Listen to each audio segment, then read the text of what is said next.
فيها خالدون وتلك الجنة التي أورثتموها بما كنتم تعملون لكم فيها فاكهة كثيرة منها تأكلون إن المجرمين في عذاب جهنم خالدون لا يفتر عنهم وهم فيه مبلسون وما ظلمناهم ولكن كانوا هم الظالمين يطاف عليهم بصحاف من ذهب وأكواب سورة الزخرف آیت نمبر 71 آیت نمبر 71 جنت کا تذکرہ کیا گیا ہے. یطاف علیہم بالصحاف، کل اس کے بارے میں آپ نے سماعت فرمایا ہے کہ چکر لگایا جائے گا ان پر یعنی جنتیوں پر بصحاف من ذہب، سونے کے پلیٹوں کے ساتھ. غلمان جنت سروس دیں گے، سونے کے پلیٹ میں ان کو کھانا دیا جائے گا. وَأَكْوَابَ، اور آب خورے. آگے دیکھیے وَفِيهَا مَا تَشْتَهِيهِ الْأَنفُسُ، جنت میں وہ ہوگا جو نفس چاہے گا، نفس جس کی خواہش کرے گا جنت میں وہ ملے گا. دنیا کی زندگی اور جنت کی زندگی میں یہی ظاہری فرق ہوگا کہ دنیا میں کسی کی بھی خواہش پورے طور پر پوری نہیں ہوتی، اور جنت میں کسی کی خواہش ادھوری نہیں رہے گی. یہاں خواہشیں پوری نہیں ہوتی اور وہاں کوئی خواہش باقی نہیں رہے گی جو پوری نہ ہو. اتنے دنیا میں وقت کا اگر فرعون بھی ہے جس کے پاس بہت بڑی حکومت تھی، چاہے وہ قارون کیوں نہ ہو وقت کا، جس کے پاس دولت کی انبار تھی، لیکن کوئی یہ نہیں کہہ سکتا کہ اس کی تمام خواہشیں پوری ہو گئی. ہزاروں خواہشیں ایسی کہ ہر خواہش پہ دم نکلے، بہت نکلے میرے ارماں مگر کم نکلے. جنت میں کس طرح خواہشیں پوری ہوں گی؟ روایت میں آتا ہے ایک شخص نے حضور اکرم صلی اللہ علیہ وسلم سے پوچھا کہ مجھے گھوڑوں سے محبت ہے، گھوڑ سواری مجھے پسند ہے، تو کیا مجھے جنت میں گھوڑے ملیں گے جس پہ سواری کروں؟ تو حضور اکرم صلی اللہ علیہ وسلم نے فرمایا تمہیں سرخ یاقوت کے گھوڑے ملیں گے جس پر تم سواری کرو گے. ایک شخص نے پوچھا مجھے اونٹوں سے محبت ہے، مجھے وہاں اونٹ ملیں گے؟ تو آپ صلی اللہ علیہ وسلم نے فرمایا جو تمہارے جی میں آئے گا، نفس جو بھی خواہش کرے گا وہ تمہیں ملے گا. آیت کریمہ اسی بات کی گواہی دیتی ہے کہ نفس جو چاہے گا، یہ جو نفس کی چاہتیں ہیں دنیا میں نہیں پوری ہو سکتی، چونکہ یہ چاہتیں ان لمٹ ہے، اس کی کوئی انتہا نہیں. اور دنیا باوجود اپنی تمام تر وسعتوں کے لمٹ ہے اس کا. تو ان لمٹ خواہش ہے، لمٹ دنیا میں پوری نہیں ہو سکتی. یہ تو جنت میں ہی پوری ہو سکتی ہے جہاں کوئی لمٹ نہیں، خواہشات کی بھی لمٹ نہیں اور وہاں کے وسائل اور سورسز کی بھی کوئی لمٹ نہیں.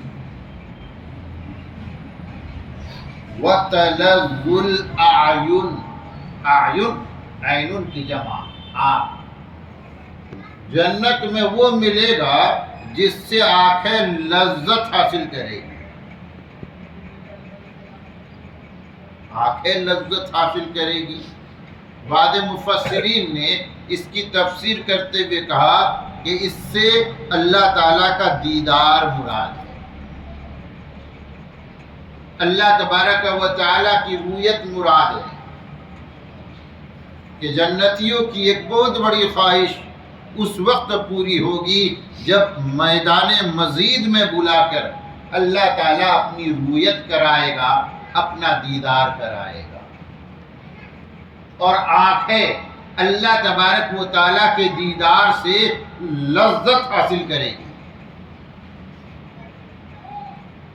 اور اس دیدار الہی کے بعد فرحت و انبساط کی وہ کیفیت چھائے گی کہ ہر جنتی دوسرے جنتی کو دیکھ کر کہے گا کیا بات ہے، آج تو آپ بہت ہی اچھے لگ رہے ہو، آپ کے حسن میں اضافہ ہو گیا ہے، آپ کا چہرہ کچھ اور ہی بتاتا ہے۔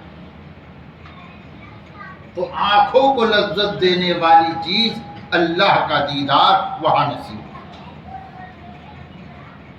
بعض مفسرین نے اس کی تفسیر کرتے ہوئے فرمایا کہ جنت میں نہ صرف خواہشات پوری ہوں گی بلکہ اس طرح پوری ہوں گی کہ آنکھوں کو بھی اچھا لگے گا۔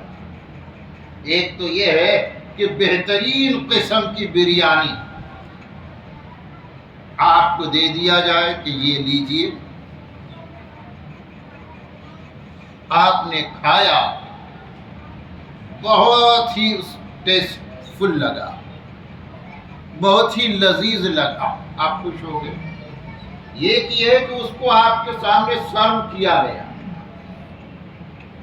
بہترین قسم کی پلیٹیں ہیں، جیسا کہ سونے کی پلیٹ کی بات آئی، جیسے آج کے زمانے میں ایک کلا ہے، ایک ہنر ہے کہ چیزوں کو آپ کے سامنے کس طرح حاضر کیا جاتا ہے۔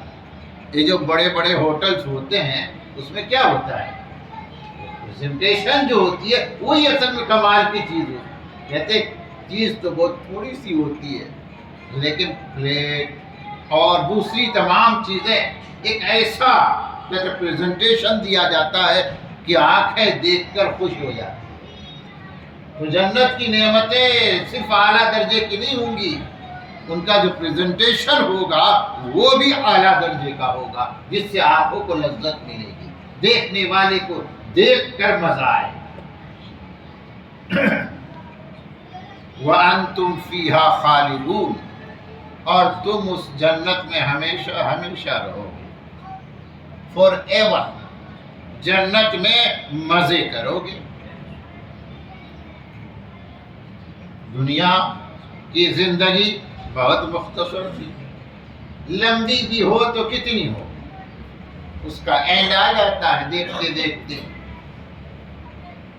لیکن جنت میں رہنا ہوگا ہمیشہ کے لیے، جنت کی چیزیں ہوں گی ہمیشہ کے لیے۔ وَتِلْكَ الْجَنَّةُ الَّتِي أُورِثْتُمُوهَا بِمَا كُنْتُمْ تَعْمَلُونَ، اور یہ وہ جنت جس کا تم وارث بنائے گئے، بِمَا كُنْتُمْ تَعْمَلُونَ، ان اعمال کی وجہ سے جو تم کرتے تھے۔ دو باتیں سمجھ میں آتی ہیں۔ پہلی بات تو یہ ہے کہ جنت وراثت کے طور پر ملے گی،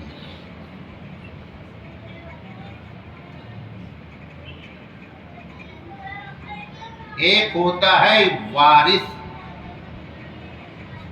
وراثت پانے والا، اور ایک ہوتا ہے مورث، جس کی وراثت تقسیم ہوتی ہے، جو مر جاتا ہے۔ ایک بات سمجھیے، وراثت کا مال وہ محنت کر کے حاصل نہیں ہوتا، وہ تو سمجھیے ہبہ ہوتا ہے، گفٹ ہوتا ہے۔ محنت تو کوئی اور کرتا ہے، محنت کر کے اس نے جمع کیا اور چھوڑ کے چلا گیا۔ تو بغیر کسی محنت کے وارثوں کو وہ مال مل جاتا ہے۔ وارثوں کو جو مال ملتا ہے ان کی محنت کی بنیاد پر نہیں ملتا، وہ سمجھیے کہ گاڈ گفٹیڈ ہے، وہ ہبہ ہے مرنے والے کی طرف سے۔ اسی طرح جنت وراثت کے طور پر ملے گی۔ اس کا مطلب یہ ہے کہ جنت تو فری میں مل رہی ہے، جنت فری میں ہے، صرف اللہ تبارک و تعالیٰ کی رحمت سے، اللہ تبارک و تعالیٰ کے فضل سے۔ جہاں تک ہماری نیکیوں کی بات ہے، ہمارے اعمال صالحہ کا تعلق ہے، تو وہ جنت کی قیمت نہیں ہے۔ ہمارے یہ ٹوٹے پھوٹے اعمال، تھوڑے سے اعمال، زندگی ایک آدمی کے اگر 70 سال ہے، کہتے ہیں کچھ عمر کا حصہ بچپنا کا چلا جاتا ہے جس میں وہ مکلف نہیں ہوتا۔ بائی ایج جو ہے 15 سال کی عمر میں بلوغ بالغ ہونے کا فتویٰ دیا جاتا ہے، علامتیں ظاہر ہو جائے تو اس سے پہلے بھی بالغ قرار دیا جاتا ہے۔ 15 سال اس میں مائنس کر دیجیے، کچھ بڑھاپا آ گیا تو آدمی کہتا ہے مجھ سے نہیں ہوتا، اس کو مائنس کر دیجیے، اور مطلب بہت تھوڑے اعمال رہ جاتے ہیں۔ انلمٹ جنت جس کی کوئی انتہا نہیں، تو یہ تھوڑے سے اعمال اس جنت کی قیمت کیسے بن سکتے ہیں؟ اور اعمال بھی کیے تو کیسے کیے؟ اپنے اعتبار سے کیے۔ دنیا میں کہیں ایسا ہوتا ہے کیا؟ آپ امریکہ چلے جائیں اور انڈین کرنسی وہاں پر پیش کرے لے جا کے دکان والے کے پاس، تو دکاندار آپ کا قبول کرے گا؟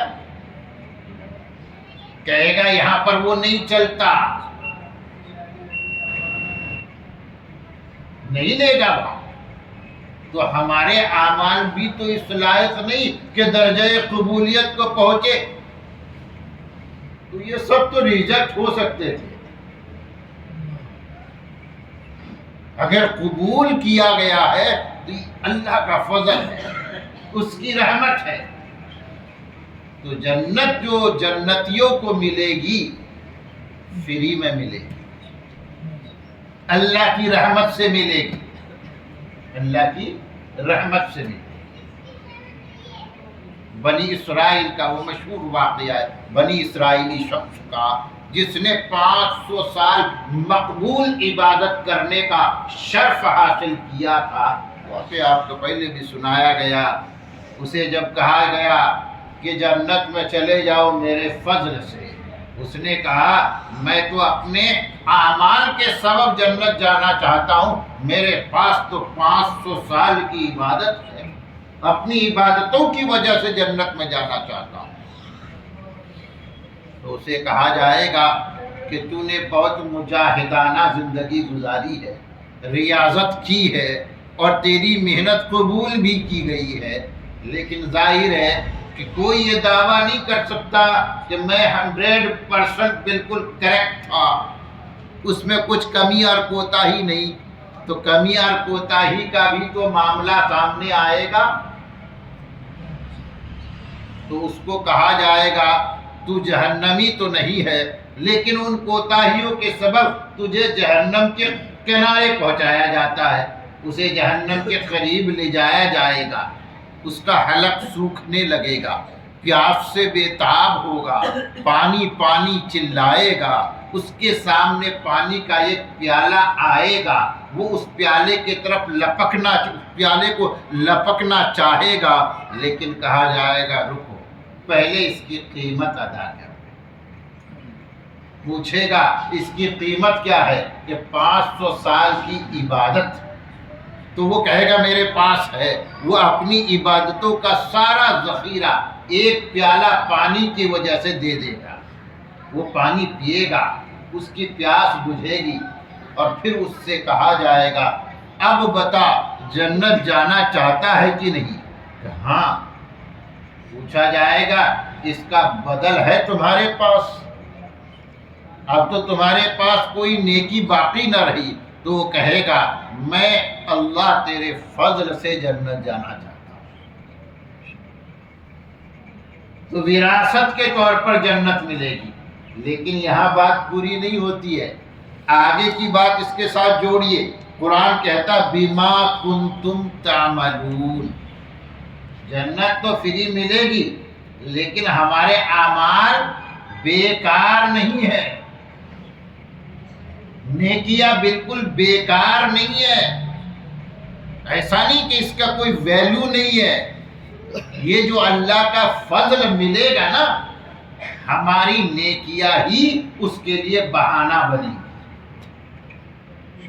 اللہ کی رحمت کا بہانہ کیا بنے گا؟ یہ نیکیاں بنیں گی۔ چنانچہ قرآن نے کہا ان اعمال کی وجہ سے جو تم کرتے تھے، بے ذاتی ہی تمہارے اعمال کی کوئی قیمت نہیں بنتی تھی، اعمال تھوڑے بھی تھے اور گھٹیا قسم کے تھے، لیکن انہی اعمال صالحہ کی بدولت اللہ کا فضل تم پر منتقل ہوا، تم اللہ کی رحمتوں کے حامل بنے اور اسی رحمت کے سبب سے تم جنت کے وارث بنے۔ تو جنت اللہ کی رحمت سے ملے گی ضرور، لیکن اس رحمت کے لیے کچھ بہانہ تو چاہیے۔ بہانہ کیا بنے گا؟ ہماری نیکیاں اس کے لیے بہانہ بنے گی۔ اس لیے گھر بیٹھ نہیں جانے کا کہ جنت کی ہماری نیکیاں تو جنت کی قیمت بنی نہیں سکتی، تو ہمیں نیکی کر کے کیا فائدہ؟ نیکی کر کے فائدہ یہ ہے کہ انہی نیکیوں کے طفیل اللہ کی رحمت تمہارے طرف متوجہ ہوں گی۔ تو دونوں باتیں اب کلیئر ہو گئی۔ جنت ملے گی وراثت کے طور پر، فری میں اللہ کی رحمت سے، لیکن یہ رحمت ان لوگوں کو ملے گی جو نیک تھے، نیکیاں کرتے تھے۔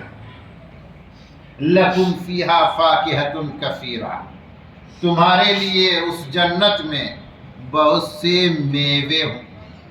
فاکہہ کس کو کہتے ہیں؟ میوے، فروٹس، فواکہ فروٹس۔ منہا تأکلون، اس میں سے تم کھاؤ گے۔ پہلے بھی آپ کے سامنے بات آئی کہ کھانے کی بات آتی ہے تو میوے کھانے کا تذکرہ قرآن کرتا ہے، بریانی کا تذکرہ نہیں آتا، نہ روٹی کا تذکرہ، نہ چاول کا تذکرہ۔ یہ جو کھانا جس کو ہم بولتے ہیں اس کا قرآن تذکرہ نہیں کرتا، میوے کا، میوے فروٹس کا۔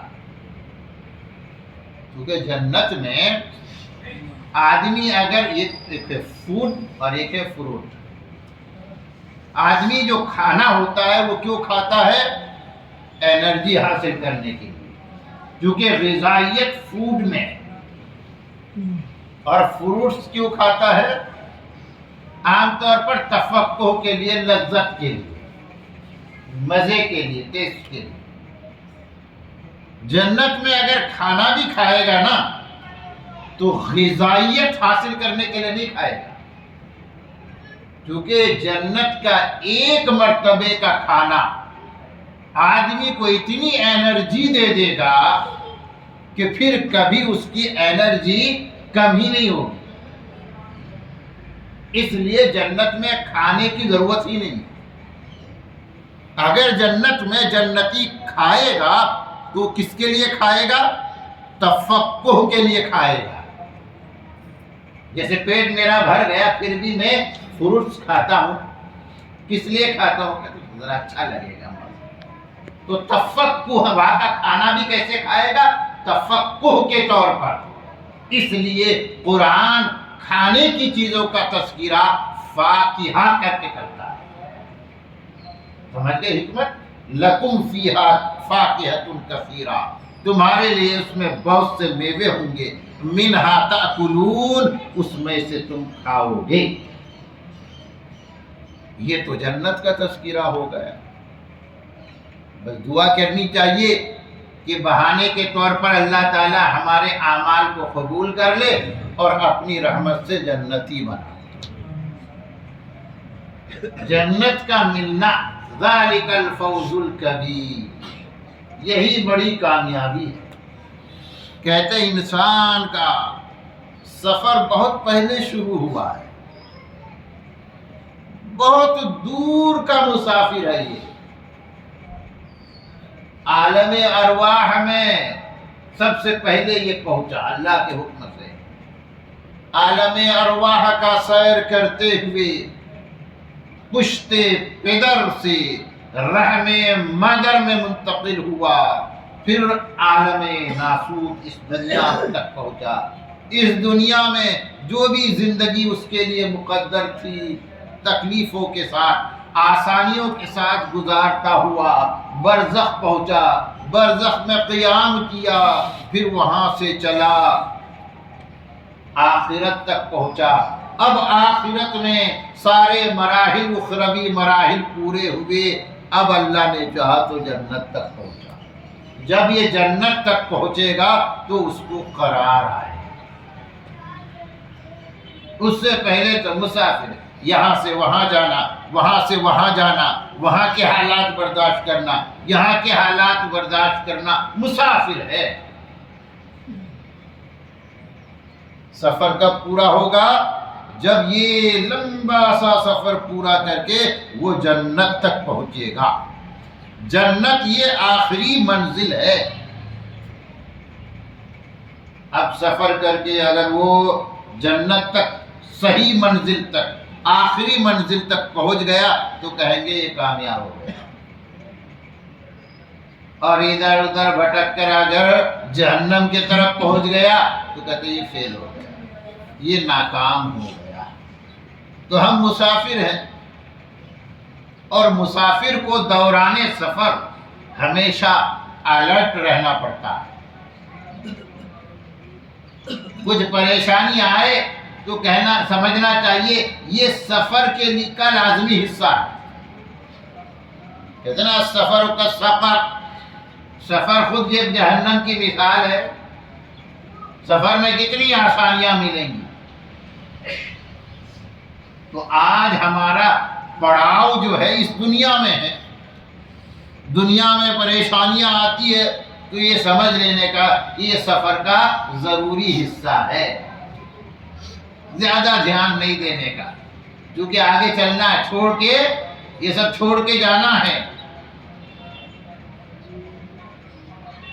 ہمارا گول کیا ہو؟ جنت کا حصول ہو۔ مقصد سفر کیا ہو؟ جنت کو پانا۔ نظر ہمیشہ آدمی کی مقصد پر ہونی چاہیے، تو ہماری توجہ جنت کی طرف ہونی چاہیے کہ میری زندگی، میرا جو یہ سفر ہے، مجھے یہاں سے جنت تک پہنچنا ہے۔ جنت تک پہنچ گئے، کامیاب، اور وہ کامیابی ہمیشہ کی ہوگی۔ اس کا جو دوسرا پہلو ہے، ڈارک پہلو، اندھیرا جس میں ظلمت ہے، کل انشاءاللہ اس کا بیان ہوگا۔